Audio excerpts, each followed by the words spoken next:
L'onde approche, se brise et vomit à nos yeux. Parmi des flots d'écume, un monstre furieux. Son front large est armé de cornes menaçantes. Tout son corps est couvert d'écailles jaunissantes. Indomptable taureau, dragon impétueux. Sa croupe se recourbe en repli tortueux. Ses longs mugissements font trembler le rivage. Le ciel avec horreur voit ce monstre sauvage. La terre s'en émue, l'air en est infecté. Le flot lui apporta recul épouvanté. Tout fuit, et sans s'armer d'un courage inutile, dans le temple voisin, chacun cherche un asile. Hippolyte lui seul, digne fils d'un héros, arrête ses coursiers, saisit ses javelots, pousse au monstre, et d'un dard lancé d'une main sûre, il lui fait dans le flanc une large blessure. De rage et de douleur, le monstre bondissant, bientôt au pied des chevaux tombèrent en mugissant. Se roule et leur présente une gueule enflammée, qui les couvre de feu, de sang et de fumée.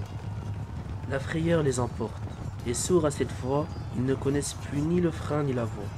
En efforts impuissants, leur maître se consume. Ils rougissent le mort d'une sanglante écume. On dit qu'on a vu même en ce désordre affreux, un dieu qui d'aiguillon pressait leur front poudreux. À travers les rochers, la peur les précipite. Le cieux crie et se rompt, l'intrépide Hippolyte voit voler en éclats tout son char fracassé. Dans les rênes humaines, il tombe embarrassé. Excusez ma douleur, cette image cruelle sera pour moi de pleurs une source éternelle. J'ai vu, Seigneur, j'ai vu votre malheureux fils traîné par les chevaux que sa main a nourris. Il veut les rappeler et sa voix les effraie. Il court, tout son corps n'est bientôt qu'une plaie. De nos cris douloureux, la plaine retentit. Leur fougue impétueuse enfin se ralentit. Ils s'arrêtent non loin de ces tombeaux antiques, où des rois ses aïeux sont les froids de reliques. J'y cours en soupirant, et sa garde me suit. De son généreux sang la trace nous conduit. Les rochers en sont teints, les ronces dégoûtantes portent de ses cheveux les dépouilles sanglantes. J'arrive, je l'appelle, et me tendant la main, il ouvre un œil mourant qu'il renferme soudain. Le ciel, dit-il, m'arrache une innocente vie. Prends soin après ma mort de la triste Aricie.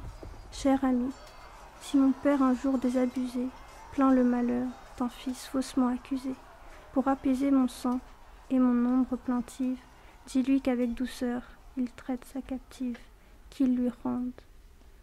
À ce mot, ce héros expiré n'a laissé dans mes bras qu'un corps défiguré, triste objet où des dieux triomphent la colère, et que méconnaîtrait l'œil même de son père.